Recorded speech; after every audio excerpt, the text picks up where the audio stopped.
Ada lagi level lebih tinggi dari itu. Ini para sufi biasanya la ilaha illa ana. Kenapa sih la ilaha illa ana? Karena aku ini gak ada. Aku itu tidak wajibul wujud. Aku itu mungkinul wujud. Jadi yang berhak ada itu hanya Allah. Adaku itu tergantung Allah. Jadi semua alam semesta ini adalah manifestasi dari adanya Allah, termasuk diriku. Jadi tidak ada Tuhan selain aku sendiri. Ini di dalam diriku ini ada Allah.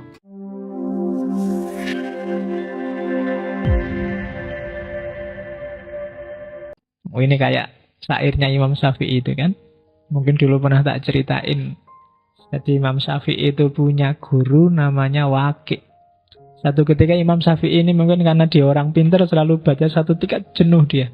Mau coba buku tidak masuk-masuk. Belajar nggak paham-paham. Apa ya yang salah? Terus tanya pada Waqi'.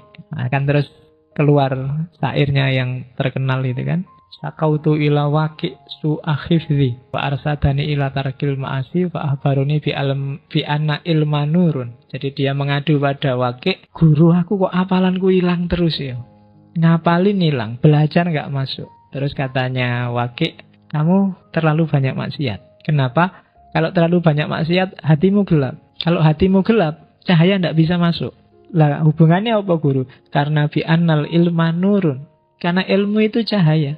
Dan cahaya nggak akan masuk pada orang yang kakean dosa. Hatinya gelap. Wah, itu kan. Itu Syafi'i. Katanya Surawardi juga begitu. Pengetahuan itu cahaya. Syaratnya cahaya ada 3. Selain cahayanya harus ada, tidak ada yang menghalangi, tidak ada hijabnya. Dan yang ketiga, ada aktivitas, ada isyraq. Jadi kalau ada cahaya pasti. Allah itu Nurul Anwar. Dia selalu bercahaya. Dia selalu mencahayaimu. Cuma yang kedua ini yang agak berat. Harus tidak ada penghalangnya. Yang menghalangi cahaya apa? Kegelapan. Kegelapan itu kebinatangan, nafsu syahwat, ego, keakuan. Ini yang berat itu kan. Kalau nafsu binatang yang jahat, yang sadis mungkin kamu enggak lah. Syahwat kadang-kadang muncul, kadang-kadang ego juga gitu. Kalau keakuan itu yang agak berat. Ya, aku itu kan, kamu kan selalu masih gampang dibohongi oleh keakuan. Masih suka selfie di Facebook, masih suka, itu kan keakuan kan? Itu keakuan. Tiba-tiba pamer nasihat di Facebook, wah, semuanya, oh itu yang like itu ada 40 lebih loh Pak. Wah itu aku kan, lagi-lagi aku. Susah. Godaan mungkin yang muda-muda adalah godaan syuhroh, pingin populer, pingin terkenal, pingin dianggap besar, pingin jadi orang penting. Itu masih keakuan. Itu sering jadi hijab bagi cahaya. Kamu harus pinter, kamu harus canggih, kamu harus jos. Tapi jangan aku. Selalu posisikan diri bahwa aku belum bisa, aku belum ngerti, aku belum tinggi, aku belum penting. Selain dalam kerangka pembersihan diri, juga dalam kerangka bahwa kita masih harus banyak berkembang. Begitu kamu merasa aku sudah penting, aku sudah cakep, aku sudah jos, aku sudah pinter, biasanya mandek. Karena sudah. Jangan sudah, kamu harus belum. Saya sudah pinter kok Pak. Oh, itu alamat kamu mandek, tidak mau belajar lagi. Wong wis pinter. Saya sudah penting Pak. Saya orang penting Pak. Saya biasa gitu. Itu penghalang hijabmu dari Allah. Dirimu sendiri, egomu, syahwat, nafsu, hasrat. Jangan salah. Tidak ada jaminan yang rajin sholat, rajin puasa, rajin sholat malam itu bersih dari ini. Dari syahwat, dari hasrat. Kadang-kadang saya ingin jadi wali Pak. Poso, wiritan, sholat malam. Yang menghalangi apa? Hasratmu, ambisimu untuk jadi wali kuwi yang jadi hijabmu dari Allah. Enak kelihatannya kalau jadi wali itu Pak, ngerti apa-apa. Karamat, bisa jalan di atas air Pak. Bisa, kan pikiranmu kan ngono. Kalau ada orang kesurupan iso nambani Pak. Kalau ada orang ya kan ambisimu kan gitu. Ndak, bukan itu wali. Satu ketika Abu Yazid Bustami dipuji sama muridnya. Wah, guru, sampean ini orang top pokoknya, lelaki sejati jos. Ah, buktinya apa? Loh, sampean bisa jalan di atas air ya? Jawabannya apa itu? Kalau cuma jalan di atas air, kayu, balok, mbok lempar ke air juga bisa nyebrang, air nggak tenggelam. Nah, muridnya muji lagi. Loh, tapi sampean bisa jalan di atas angin, bisa terbang. Jawabnya Abu Yazid, burung juga bisa terbang. Mbok padak ki aku roh burung kok. Kalau cuma dari itunya loh ya. Kalau kamu sebut keramat hanya dari bisa terbang, burung juga bisa terbang. Tapi sampean bisa meramal masa depan. Dukun juga bisa, setan juga bisa, jin juga bisa. Apa istimewanya bisa meramal masa depan? Nyerah wis murid. Lah terus apa tuh guru yang jadi orang besar, jadi wali, jadi lelaki sejati? Lelaki sejati adalah orang bisa menaklukkan hawa nafsunya karena Allah dan demi Allah dan untuk Allah. Itu Bayazid Bustami, ya kan?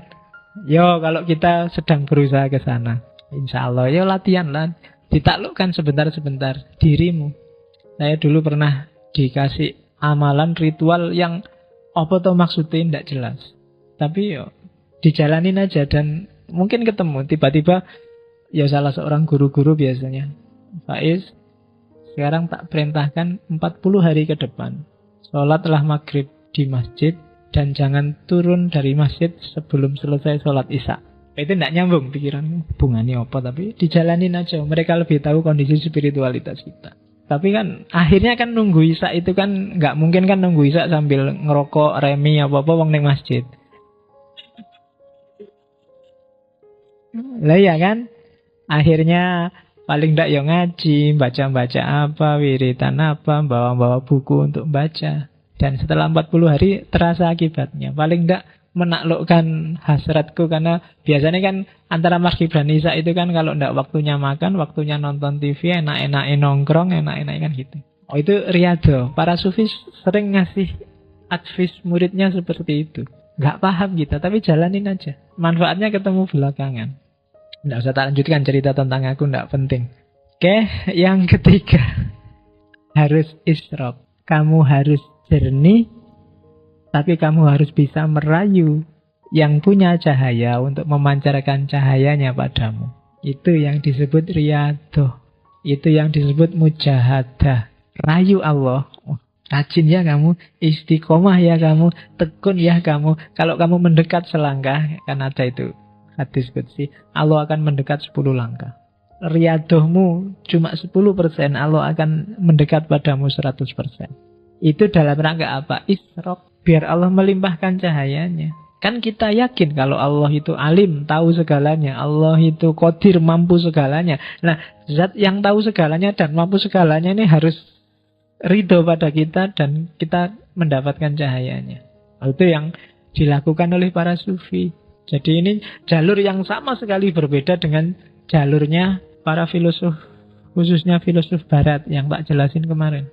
Karena itu filsafat ini selain disebut isyraqiyah kan sering disebut masyriqiyah, filsafat timur. Kenapa? Karena cahaya munculnya selalu dari timur. Tidak ada urusan arah. Filsafat timur itu bukan filsafat dunia timur, apa filsafat Jawa timur, apa Indonesia timur. Filsafat ketimuran. Ketimuran itu maksudnya filsafat cahaya. Kenapa? Cahaya munculnya dari timur. Apa sih filsafat cahaya itu? Filsafat pembersihan diri untuk menjangkau pengetahuan di balik yang sekedar fisik. Itu yang dimaksud filsafat timur. Nanti kamu ketemu jago-jago filsafat timur, nggak cuma di Islam. Ketemu Tao, ketemu Konghucu, ketemu Buddha, ketemu selalu nadanya nggak akan jauh dari ini. Itu cirinya di timur.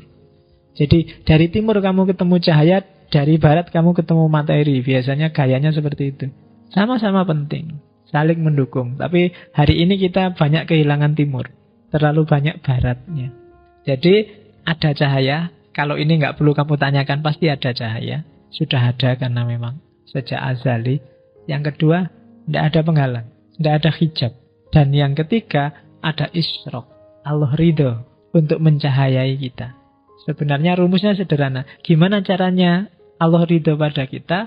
Selain riyadhah, kita juga harus ridho pada Allah. Dalam hidup ini yang paling susah itu kita meridhoi Allah. Radhiyallahu anhum wa radu anhu. Radhiyallahu anhum itu ya kita juga harus ridho pada Allah. Kita kan sering komplain pada Allah. Indonesia ini kok rusuh terus ya. Padahal tiap hari berdoa, Gusti Allah itu tidak suka ya sama orang Indonesia. Nah ini komplain kan. Orang-orang kok podo enak-enak, aku kok sumpek dewe ini gimana ya. Ini ridho. Teman-temanku kok cepet lulus, aku skripsi nggak selesai-selesai. Tiap hari sudah berdoa, jangan-jangan Allah sentimen sama aku. Ya kan, kita sering komplain gitu kan, kita sering nggak ridho pada Allah. Jalan paling gampang untuk dapat ridhonya Allah, kita ridho dulu pada Allah. Kita protes terus sih. Kita bikin rancangan sendiri, nggak terima sama rancangannya Allah. Kita punya harapan macam-macam, nggak terima sama skenarionya Allah. Dikasih kulit bagus-bagus, diputihkan. Dikasih rambut bagus-bagus, dikeriting, dilurus, entek-entek energi. Kita sering kayak gitu kan. Jadi ridho dulu pada Allah, Allah akan mencahayai kita, Allah akan ridho pada kita. Terus kenapa kalau sudah dapat cahayanya Allah, dapat anugerah cahaya dari Allah, dapat pengetahuan? Itu kalau di Suhrawardi, yang pertama kalau kita dapat pengetahuan, sakinah. Pikiran kita akan jadi tenang. Kalau kamu masih suka keburu-buru, suka galau, suka bete, sakitnya ada di sini dan di mana-mana, nggak tenang kan itu berarti kita sedang kekurangan cahaya. Kalau HP itu perlu dicas. Casnya apa? Cahayanya Allah. Biar nggak kehabisan energi. Pikiran jadi tenang. Kalau sudah pikiran tenang apa? Pikiran tenang, terbuka segala pengetahuan, maka spiritualitas meningkat. Daya-daya rohaniyah terbuka. Kita bisa melihat, mendengar, merasakan, mencium. Maksudnya apa? Memahami segala sesuatu tanpa dunia, tanpa bantuan panca indera. Tidak cuma dunia yang kelihatan, juga dunia yang tidak kelihatan. Jadi melampaui materi, melampaui panca indera. Itu kalau dapat cahayanya Allah. Akalnya sudah nggak terbatas pada yang kelihatan lagi, tapi sudah bisa menjangkau yang tidak kelihatan. Banyak yang tidak kelihatan itu. Nggak cuma jin, setan, dan lain-lain. Masa depan juga tidak kelihatan. Yang disembunyikan orang juga tidak kelihatan. Teori yang tidak kamu pahami juga tidak kelihatan. Jadi, kalau sudah bisa menjangkau, melampaui dunia materi, keuntungannya apa? Kita lebih mudah melepaskan diri dari materi. Apa sih sumber kegalauan, sumber kesumpekan kita selama ini sehingga kita tidak tenang? Kalau tidak tenang, pengetahuan pasti tidak bisa masuk karena kita banyak terikat oleh yang materi dan indrawi. Coba kamu cek isi pikiranmu, isi batinmu yang bikin kamu galau apa? Pasti urusan materi dan indrawi. Duit habis, tugas belum selesai, dikejar-kejar harus cepat lulus, pacar urung duwe padahal S2 mau lulus. Lelai ya kan. Itu kan urusan indrawi, urusan materi semua. Bikin kamu galau. Dan kamu nggak bisa keluar dari sana apa? Karena pikiranmu, batinmu nggak bisa melampaui itu. Mentoknya cuma di situ. Kalau kamu sudah bisa melampaui itu, membersihkan batinmu lebih mudah. Karena kamu nggak terikat lagi. Oke, jadi kalau sudah dapat pengetahuan, pikiran tenang. Kalau pikiran tenang bisa mencapai spiritualitas, melampaui dunia materi. Kalau sudah bisa melampaui dunia materi, bisa lebih cepat membersihkan diri. Kalau bisa cepat membersihkan diri, kita bisa wusul, kita bisa ittisal, bisa lebih nyambung lagi sama Allah, bisa lebih mesra lagi sama Allah. Selama ini kita masih formalitas ketemu Allah, masih kayak mahasiswa masuk kelas hanya karena absen, ya kan? Yang penting absen wis beres. Yang penting tanda tangan. Jadi sembahyang itu kan kayak kamu absen gitu aja kan. Pokoknya isya, subuh, zuhur, asar, maghrib selesai. Tugasnya kan itu. Jadi standar. Mungkin kalau aku yang jadi Allah bosen nonton awakmu ngono terus. Tidak berkembang. Indikatornya apa sih sudah mencapai pengetahuan itu? Kalau di Suhrawardi, yang pertama sakinah tadi, ketenangan. Kemudian yang kedua, ya kalau di Allah itu kan yang punya ketenangan itu orang-orang mukmin. Ala bidzikrillahi tatmainnul qulub. Alladzina amanu wa tatmainnu qulubuhum bidzikrillah. Ala bidzikrillahi tatmainnul qulub. Jadi pemilik sakinah, orang yang dibukakan cahaya ketenangan, itu adalah orang-orang yang beriman. Orang yang beriman itu apa sih? Orang yang selalu zikir. Zikir itu bukan yang kemana-mana bawa tasbih loh ya. Orang yang kemana-mana membawa Allah dalam hatinya dan pikirannya. Itu zikir. Orang yang kayak gini punya kans paling besar untuk mendapatkan cahayanya Allah. Dan di antara karomahnya Suhrawardi, kata sahabat-sahabatnya adalah Suhrawardi sudah mencapai level karomah, apapun yang dia inginkan akan terwujud. Itu Suhrawardi. Kenapa? Ya karena dia kemana-mana selalu membawa Allah. Cuma karena dia makomnya sufi, meskipun punya karomah kayak gini, ya ndak sakar PDW terus. Pingin makan apa? Pingin lah, itu nek kowe kan ngono. Iya. Ingin HP baru, ting, HP-nya baru. Pingin kan gitu, bayanganmu kan ngono. Makanya kamu nggak dapat karomah yang semacam itu, karena gawat. Begitu kamu dapat itu, wis ciloko, mesti kan pakai sakarepmu dhewe. Kalau levelnya Suhrawardi, meskipun punya itu, ya dia nggak nyak-nyakan terus dipakai sakarepe dhewe kayak gitu. Pingin punya rumah besar, pingin punya istri cantik, pingin mesti kamu minta gitu terus kan. Dan itu disimbolkan dalam kisah 1001 malam itu kan. Kisahnya Aladin itu kan itu. Setiap orang sebenarnya mimpinya punya lampu kayak Aladin. Itu sebenarnya sindiran luar biasa pada keserakahannya manusia. Kamu kan seneng kalau punya lampu Aladin, tinggal digosok, jinnya datang, minta apa? Tinggal ngomong, ting, datanglah permintaanmu kan. Kamu mimpinya punya itu kan. Jadi punya 3 itu terus karepmu gitu. Itu sebenarnya sindiran. Jadi 1001 malam ini kan isinya sindiran-sindiran. Sama kayak Centini, isinya sindiran-sindiran terhadap Muslim Jawa awal yang agak formalitas. Oke. Ya mukminnya bukan sembarang mukmin yang selalu zikir pada Allah. Orang yang mukmin sejati kalau di hadis itu kan orang yang hati-hati, pikirannya tajam, dan firasatnya nyambung. Makanya ada hadis yang bilang, hati-hatilah terhadap firasatnya orang mukmin, sebab dia melihat dengan cahaya Tuhannya. Jadi orang mukmin yang sejati itu kalau ngomong ya Allah jadi mulutnya, kalau jalan Allah jadi kakinya, kalau bertindak Allah jadi tangannya. Kalau berfirasat, merasakan sesuatu, itu sebenarnya limpahan langsung dari Allah, informasi langsung. Itu para wali Allah, para mukmin yang sejati, katanya Suhrawardi. Jadi kalau ada orang-orang besar, hati-hati firasatnya mereka itu tembus. Jangan sembarangan dengan orang-orang semacam ini. Mintalah doanya. Oke, itu indikator pengetahuan. Nah, ini Suhrawardi punya analogi yang sangat terkenal, yaitu analogi cermin. Jadi, cermin adalah manusia untuk menggambarkan filsafatnya. Matahari adalah Allah.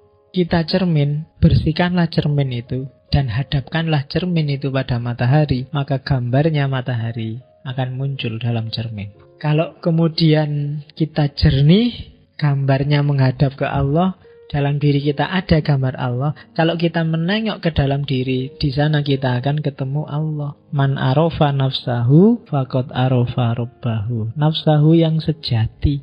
Jangan jauh-jauh dari Allah, katanya Hamzah Fansuri. Aku nyari Allah kemana-mana, sampai ke Madinah, ke Mekah, tak cari kemana-mana. Gak ketemu-ketemu. Ketemunya ternyata dalam hati. Kenapa? Karena hati adalah cermin dari keberadaan Allah. Cuma karena dia analoginya cermin, cermin itu harus bersih.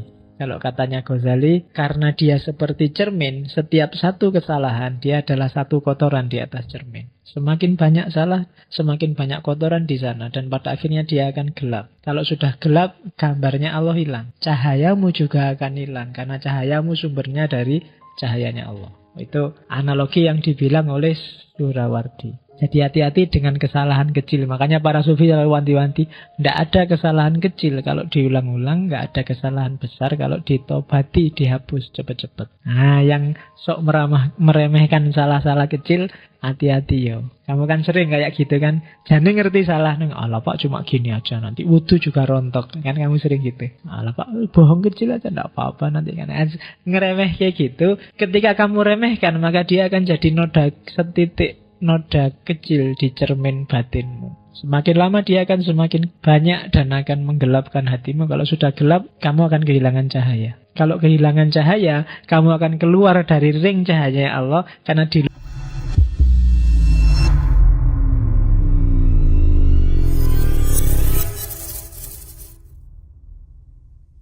luar cahaya hanya ada kegelapan. Kalau sudah gelap, maju aja kamu nggak jelas. Mau jalan kemana juga tidak tahu. Tujuanmu mau apa juga bingung. Jadi kalau masih ada yang merasa, saya masih tidak jelas pak, besok mau jadi apa, besok mau ngapain, berarti kamu sedang gelap hari itu. Atau mungkin sampai sekarang masih gitu. Kenapa sih kok kamu sok galau kayak gitu, masa depanku gimana pak, besok mau jadi apa pak.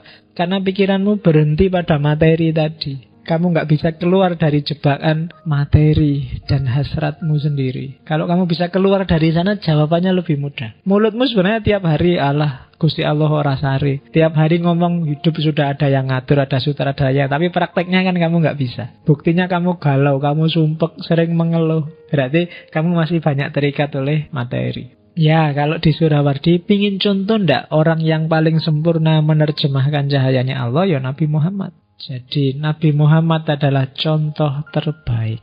Beliau menyerap seutuhnya cahayanya Allah, dan cahaya itu kemudian dipancarkannya, tidak dibak dewe.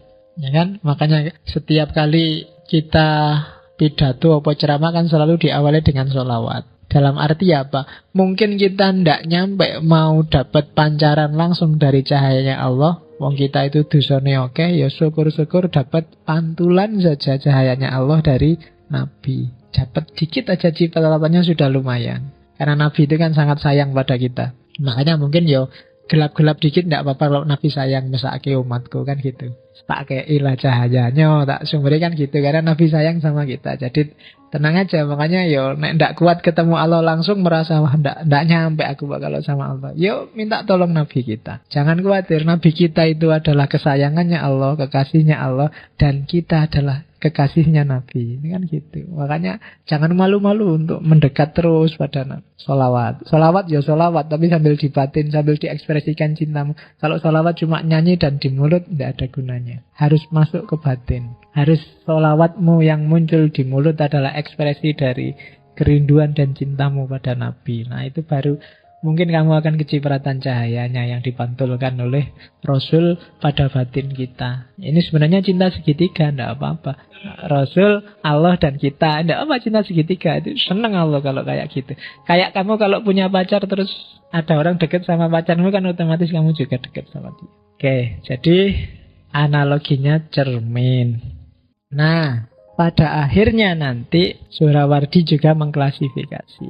Dari cermatan saya, ada orang-orang yang dekat dengan Allah sehingga cahayanya terang, ada yang agak jauh dari Allah. Dan itu kategorinya di 5 jenis tauhid itu. Yang paling atas adalah yang paling jauh, dan yang paling bawah adalah yang paling dekat. Yang paling atas, la ilaha illallah. Ini tauhid kita, tauhidnya orang awam. Ya, ini agak panjang. Kalau ada waktu saya ingin mengulang Ghazali untuk ngajari gimana caranya jadi orang awam yang benar. Karena di antara para sufi dan filosof yang mengorbankan puncak ekstasenya kemudian turun ke wilayah awam itu Ghazali.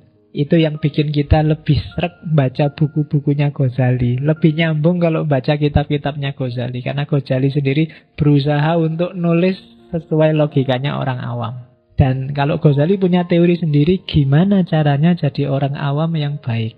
Oh itu tidak gampang ya. Nggak banyak di antara kita yang ngerti. Kabeh pengen dadi kiai, pengen dadi wali, pengen levelnya tinggi. Sebenarnya kalau kita sudah sadar level kita itu ya awam. Cuma gimana caranya kita jadi awam yang baik itu harus belajar juga. Nanti kita pakai Ghazali.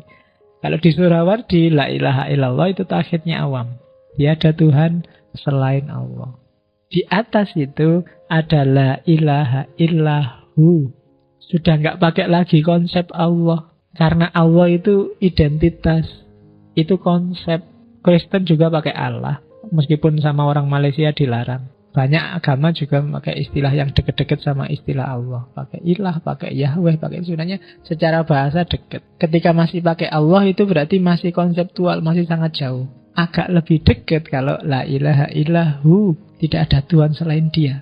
Dia pokoknya dia itu tidak terkatakan zatnya. La ilaha illahu. Tidak ada Tuhan selain dia. Tidak lagi Allah. Karena begitu saya ngomong Allah kan yang muncul di kepalamu konsepmu sendiri tentang Allah. Jangan-jangan tidak kayak gitu loh Allah itu. Nah, makanya orang yang lebih dalam, lebih tinggi dari la ilaha illallah katanya Surawardi yang bilang la ilaha illahu. Di atas itu ada la ilaha illa anta. Kalau hu itu kan masih jauh. Tiada Tuhan selain dia. Tapi kalau sudah anta, tiada Tuhan selain engkau, sudah di sini kan orangnya. Engkau itu loh, sudah bisa ditunjuk. Kalau hu masih di sana, dia adalah Tuhanku. Tapi kalau sudah engkau, sudah dekat. Di la ilaha illa anta. Tiada Tuhan selain Engkau. Kalau sudah anta, kita sudah berdua, sudah jajar. Kalau masih dia masih jauh. Ada lagi level lebih tinggi dari itu. Ini para sufi biasanya la ilaha illa ana. Itu Al-Halaj dan kawan-kawan kan ngomongnya kayak gini, seperti tak jelaskan minggu lalu. Kenapa sih la ilaha illa ana? Karena aku ini gak ada. Aku itu tidak wajibul wujud. Aku itu mungkinul wujud. Jadi yang berhak ada itu hanya Allah. Adaku itu tergantung Allah. Jadi semua alam semesta ini adalah manifestasi dari adanya Allah, termasuk diriku. Jadi tidak ada Tuhan selain aku sendiri. Ini di dalam diriku ini ada Allah. Kenapa? Ya orang-orang ini sudah melenyapkan dirinya. Aku bukan kok aku ini, karena aku sendiri sudah nggak ada. Yang ada tinggal Allah. La ilaha illa ana. Kayak Al-Halaj kemarin loh. Katanya Al-Halaj kan dalam diri manusia ada dua aspek. Ada aspek manusiawi namanya nasut. Ada aspek ilahi namanya lahut. Orang-orang ini sudah membuang nasutnya. Semua dimensi kemanusiaan tak buang. Kenapa? Karena aku sedang gabung dengan yang sejati. Ketika nasutnya disingkirkan, tinggal lahutnya. Kalau tinggal lahutnya, Allah bisa masuk. Kita kompatibel sama Allah sudah nyambung. Ketika masih ada nasutnya, nggak bisa kita nyambung sama Allah. Tapi begitu nasutnya disingkirkan, nafsu, materi dibuang semua, yang tersisa tinggal lahutnya. Kalau tinggal lahutnya, Allah bisa halah, bisa masuk. Itu kan yang disebut ajaran hulul. Allah bisa masuk dalam diri kita. Masuk dalam diri kita itu sebenarnya cuma istilah, karena kitanya sendiri sudah nggak ada. Itu kayak setetes air yang dibuang ke lautan. Laut gabung sama setetes air, ya otomatis jangan dicari lagi setetes air itu, dia sudah hilang. Yang ada tinggal lautannya. La ilaha illa hana. Cuma yang ini kalau kedengaran ahli fikih, kamu bisa dituduh murtad, dituduh kafir. Dan itu yang terjadi pada para sufi. Ya kalau Al-Halaj kan nanti punya murid Siti Jenar ya nasibnya sama kayak gurunya di Indonesia, dihukum mati. Tapi di atas la ilaha illa ana adalah ndak ngomong apa-apa. Sudah habis, sudah hilang semua, sudah. Ndak ada engkau, ndak ada aku, ndak ada dia, selesai. Sudah lebur semuanya dalam eksistensi Tuhan. Itu jadi puncaknya justru diam. Sudah tidak bisa lagi diomongkan dan tidak mau ngomong apa-apa lagi. Sudah selesai dengan kata-kata, selesai dengan logika, selesai dengan bahasa. Sudah tidak butuh apa-apa lagi. Itu puncaknya tauhid. Kalau masih bisa diomongkan, masih bisa diekspresikan, masih bisa engkau, aku, diakan, masih ada jarak. Termasuk ketika masih ada ana, masih ada aku, masih ada jarak. Puncaknya justru tidak usah ngomong apa-apa, sudah habis, selesai semuanya, tinggal Allah saja. Aku yang ngomong ana juga sudah nggak ada, sudah habis, sudah hilang. Nah, itu puncaknya tauhid. Apa sih aku ini? Siapa sih aku ini? Wong aku ini nggak apa-apa. Harusnya sudah habis dari dulu kalau Allah nggak ngizinin aku. Jadi selesai. Nah, itu tauhid yang paling atas. Tauhid yang paling tinggi. Ya kalau kita sih masih yang paling tinggi yang di sana, yang paling rendah maksud. Bukan yang paling tinggi di sini. Jadi masih la ilaha illallah. Karena dalam prakteknya ya mayoritas di dunia Islam ya la ilaha illallah yang itu. Kita aja belum.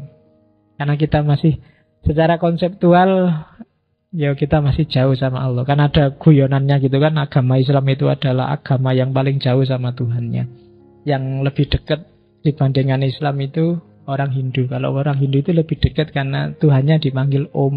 Om itu lebih dekat. Tapi kalah dekat sama orang Kristen. Kalau Kristen Tuhannya dipanggil Bapak. Kalau Hindu Om, kalau orang Kristen Bapak. Orang Islam paling jauh. Kenapa paling jauh? Karena manggil Tuhannya aja pakai speaker keras-keras tiap hari 5 kali. Iya, jadi keras manggilnya, jadi harus orang sak kota kedengaran karena Tuhannya jauh. Ini kata mutiara yang sering dikutip orang dari Suhrawardi. Jadi engkau hanya kaca, bukan cahaya. Sadarilah bahwa apapun kelebihanmu, apapun keunggulanmu, itu hanya memantulkan cahayanya Allah. Jangan merasa tinggi, jangan merasa sombong, jangan merasa lebih. Kualitas apapun yang kamu miliki, itu hanya memantulkan cahayanya Allah. Itu nasihatnya Suhrawardi paling puncak bagi saya di situ. Jadi kita sekedar memantulkan. Kita tidak punya sendiri. Kalau ada orang muji kamu, wah kamu pinter ya. Kepinteranmu hanya pantulan dari cahayanya Allah. Kamu kok cakep ya. Cakepmu adalah pantulan dari keindahannya Allah. Kamu kok rajin ya. Semuanya yang bagus-bagus itu hanya pantulan. Hanya memantulkan cahayanya Allah. Jangan merasa tinggi, jangan. Kalau ada apapun, makanya orang Islam selalu disuruh bilang Alhamdulillah. Apapun disuruh bilang Alhamdulillah. Kenapa? Karena semua itu jasanya Allah. Kalau Allah nggak berkenan memantulkan sedikit cahayanya, mungkin nggak ada kelebihan itu yang kamu pamer-pamerkan tiap hari di Facebook, di Twitter, di itu sebenarnya cuma pantulan sedikit dari cahayanya Allah. Jangan berhenti di situ. Itu pantulan yang cuma sangat sedikit. Kamu masih perlu lagi merangkak lebih jauh untuk dapat lebih banyak. Semakin kamu dekat sama Allah, semakin terang cahayamu. Nah, itu nasihat puncaknya Suhrawardi.